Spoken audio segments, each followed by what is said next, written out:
Hey everyone, welcome to a new video. So today is 12 February and আজকে আমরা চলে গিয়েছিলাম আমার বাবার স্কুলে, হুইচ ইজ ইন শান্তিপুর। তো প্রথমত রানাঘাট থেকে আমরা বাসে করে গিয়েছিলাম মতিগঞ্জ মোড়, আর ওখান থেকে বাবা টোটো পাঠিয়েছিল আমাদের জন্য। আমি, মা, বোন আর আমার এক জেঠিমা গিয়েছিল, মানে আমার বাবার খুব ক্লোজ এক ফ্রেন্ডের ওয়াইফ, আর তার ছেলেও গিয়েছিল, মানে অমিতেশ, ওই যে দাঁড়িয়ে রয়েছে বোনের পেছনে। ও কিন্তু খুব ভালো, আমার বাবা বলেছিল তুই আমার সাথে আমার স্কুল টাইমে যাবি। তো ও কিন্তু আমাদের আগেই বাবার সাথে স্কুলে চলে এসেছিল, আর বাবার দেওয়া টাইমের আগেই চলে এসেছিল। আজকে আমার বাবার স্কুলে সরস্বতী পুজো উপলক্ষে খাওয়া দাওয়া ছিল, কিন্তু বাবার স্কুলে সরস্বতী পুজোই হয় না। হ্যাঁ, তোমরা ঠিকই শুনলে, বাবার স্কুলে সরস্বতী পুজো হয় না। তো ওরা কিন্তু এই খাওয়া দাওয়ার দিনটাতেই পুরো একদম সরস্বতী পুজো একটা ফিল নেয়।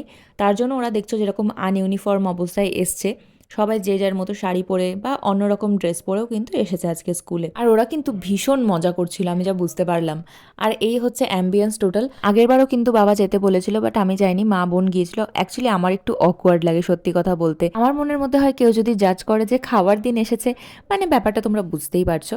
কিন্তু আমার বাবার স্কুলের যারা কলিগ আছে, পিসিরা প্রচণ্ড ভালো, প্লাস যে ঠাম্মারা রান্না করেন ওনারাও প্রচণ্ড ভালোবাসে আমাদের। তো সবার সাথে যাতে দেখা হয়, এর জন্যই বাবা যেতে বলে আরও। ফাইনালি আমরাও খেতে বসে পড়লাম, আর তখন কিন্তু সব বাচ্চাদের খাওয়া কমপ্লিট হয়ে গিয়েছিল। বাবা কিন্তু আমাদের সাথে খেতে বসেনি, বাবা আরও পরে খেয়েছে। আরও কিছু পরিচিত বাবার ওখানকার টিচার আসার কথা ছিল। এই স্কুলে বাবা রয়েছে প্রায় 13 বছর হয়ে গেল, আর আমি এই নিয়ে সেকেন্ড টাইম আসলাম। যখন প্রথম আসি তখন ক্লাস 5 বা 6-এ পড়তাম, এইবার এসেও কিন্তু খুব ভালো লাগলো আমার।